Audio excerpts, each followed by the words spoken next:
ఆ ఊరు పెద్దది కాదు, చిన్నది కూడా కాదు.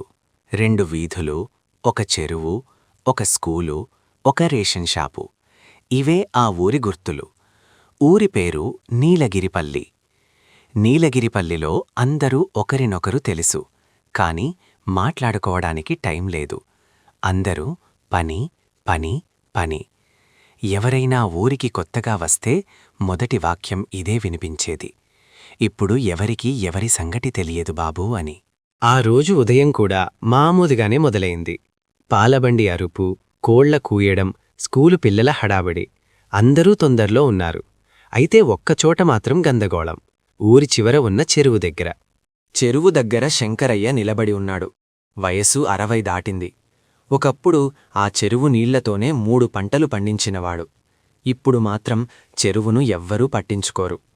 ఆ రోజు శంకరయ్య చెరువువైపు చూస్తూ, ఇంకా కొన్ని రోజులు ఇలా వదిలేస్తే నీళ్లు కాదు, మనమే పోతాం అన్నాడు. కాని ఎవ్వరూ వినలేదు. అదే సమయంలో స్కూలు దగ్గర మరో దృశ్యం.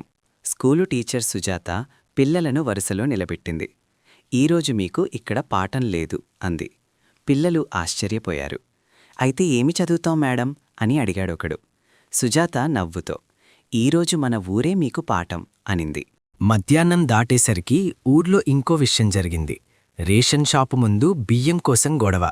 నాకు తక్కువేశావు, నీకెప్పుడో ఎక్కువే కావాలి అని వాదించుకుంటున్నారు. అందరూ అరుస్తున్నారు. అప్పుడే శంకరయ్య అక్కడికొచ్చాడు. ఏమీ మాట్లాడలేదు. బియ్యం సంచి పక్కన పెట్టి నెమ్మదిగా కూర్చున్నాడు. అది చూసి గొడవ కాస్త తగ్గింది. శంకరయ్య తలెత్తి, ఈ బియ్యం మనదే, ఈ ఊరు మనదే, అయితే గొడవ ఎందుకు అన్నాడు. ఆ మాటలు పెద్దగా లేవు, కాని గట్టిగా పట్టాయి.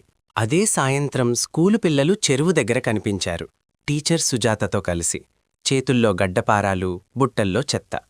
ఎవరో అడిగారు, ఏమి చేస్తున్నారు అని. పిల్లలు, మా ఊర్ని చదువుతున్నాం అని సమాధానమిచ్చారు. ఆ మాట వినగానే కొంతమంది నవ్వారు, కొంతమంది ఆగిపోయారు. అది చూసి ఒక్కొక్కరుగా ఊరివాళ్లు చెరువు దగ్గర చేరారు. ఎవరూ ఆజ్ఞ ఇవ్వలేదు, ఎవరూ పిలవలేదు, కాని అందరూ వచ్చారు. చెత్త తొలగించారు, మట్టిని సరిచేశారు, గట్టును బాగుచేశారు. ఆ రోజు ఎవ్వరూ అడగలేదు, నాకేమి లాభం అని. చీకటి పడేసరికి చెరువు నిండలేదు, కాని ఆశ నిండింది. శంకరయ్య కళ్లల్లో నీళ్లు వచ్చాయి. ఇంతకాలం నీళ్లకోసం ఎదురుచూశాను, ఈరోజు మనుషుల్ని చూశాను అన్నాడు. మరుసటి రోజు ఉదయం ఊరు మామూలుగానే లేచింది. కాని ఒక చిన్న తేడా. పాలబండి ఆగి పలకరించింది. రేషన్ షాపు ముందు గొడవలేదు. పిల్లలు స్కూలుకి వెళ్తూ చెరువు వైపు చూశారు. ఎవరూ పెద్ద మాటలు చెప్పలేదు. కాని నీలగిరిపల్లి తనను తాను మళ్లీ గుర్తుచేసుకుంది. అప్పట్నుంచి ఆ ఊర్లో ఒక మాట నడుస్తోంది: ఊరు అంటే ఇల్లు కాదు, ఊరు అంటే మనుషులు అని. మనుషులందరూ కలిసి ఆలోచిస్తే పెద్ద సమస్య కూడా నెమ్మదిగా చిన్నదవుతుంది.